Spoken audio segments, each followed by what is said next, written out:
10 things you didn't know about the Commonwealth. Hello Displorers, welcome to another informative video presented to you by Displore, and thanks for watching. In this video, we will be presenting to you the 10 things you didn't know about the Commonwealth. The Commonwealth of Nations, formerly known as British Commonwealth, is a socio-political association of 54 member states. Almost all members are former territories of the British Empire.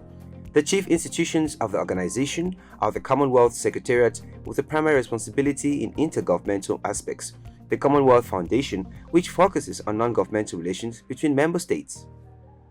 The Commonwealth dates back to the first half of the 20th century, when the decolonization of the British Empire occurred through increased self-governance of its territories.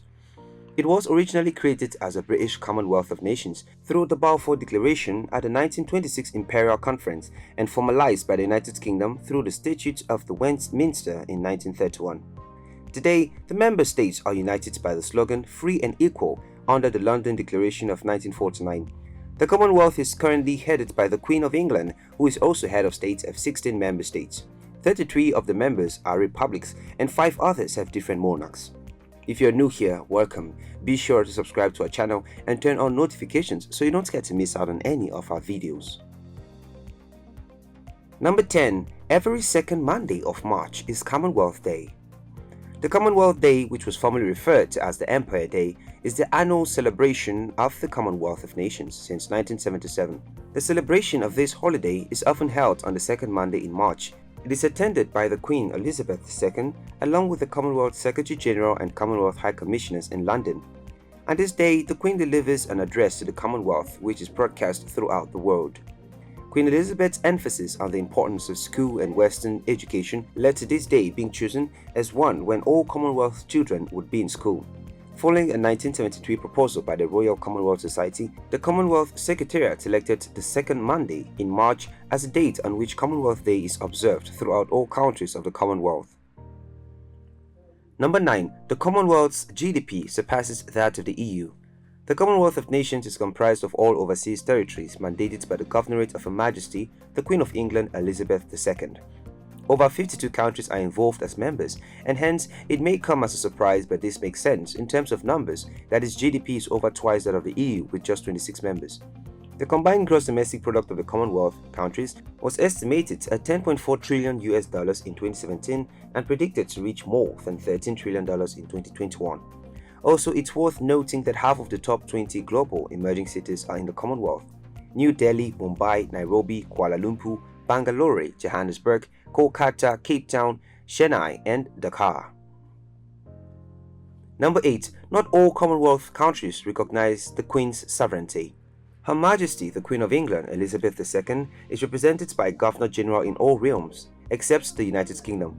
All the members of the Commonwealth are referred to as realms. Thus, the Commonwealth realm is a sovereign state which has Elizabeth II as its monarch and head of state. However, not all Commonwealth members recognize her as head of state in their countries, as they are independent sovereign states. Some countries that come under her authority are Australia, New Zealand, and many islands in the West Indies, like Antigua and Bermuda. So the Queen is head of the Commonwealth, but head of states of only 16 countries that are parts of the Commonwealth realms, including the UK. Number 7. No country has ever been expelled from the Commonwealth. The saying goes true of the Commonwealth that no matter how bad a child becomes, they will always be welcome home. There are a few reasons for suspending a country from the Commonwealth, but when it comes to expulsion, the Queen offers much inertia.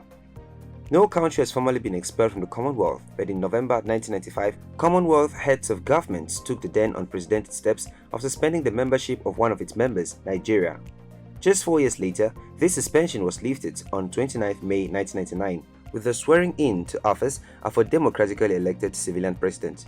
Many countries have rather by themselves withdrawn from the Commonwealth, such as Zimbabwe.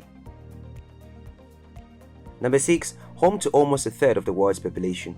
Almost 1/3 of the world's population is in the Commonwealth. It's absolutely staggering to think of it, but very logical and reasonable, since the Commonwealth comprises so many countries for which the Queen is head of state of 16 of them. This also shows the progress the Commonwealth countries have made since gaining independence.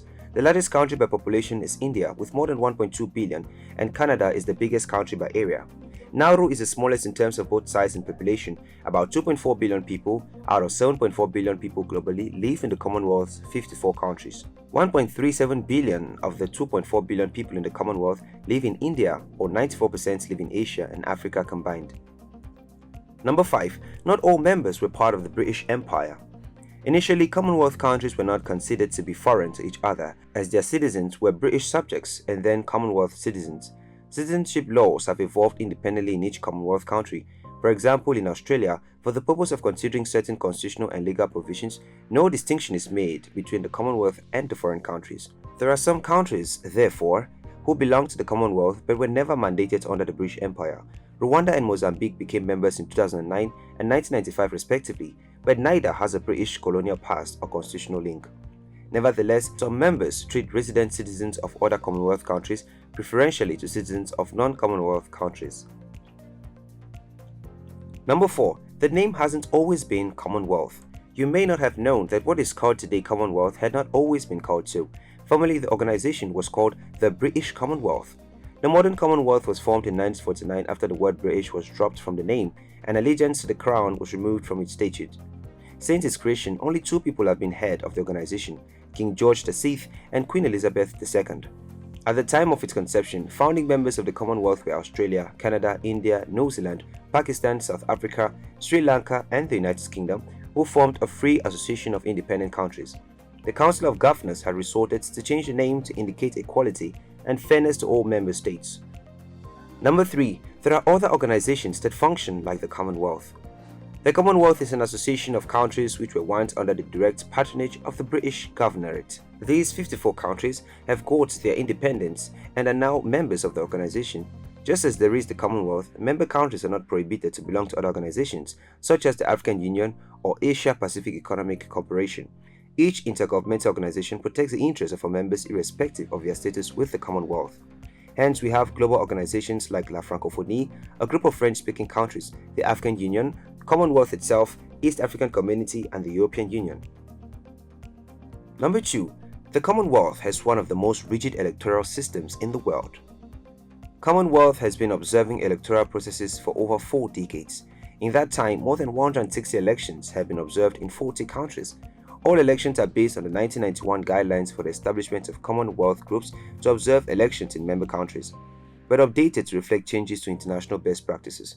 The Commonwealth follows a very strict, rigid and transparent system of elections, attesting to the fact that the organization was one of the original signatories to the Declaration of Principles for International Election Observations agreed at the UN in 2005 to ensure the professionalism and credibility of the field. Members of the elections observation groups are drawn from all regions of the Commonwealth and are appointed in their individual capacities. All missions are supported by a small team from the Secretariat. Number 1. The Commonwealth offers many benefits to members.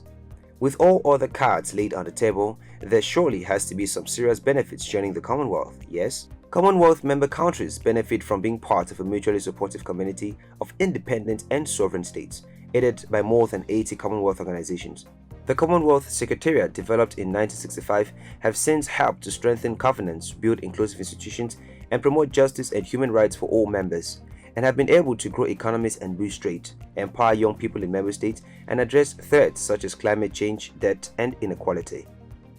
You probably have heard a lot about the Commonwealth, but these are detailed facts you may just have skipped or not known about. We hope you enjoyed the video.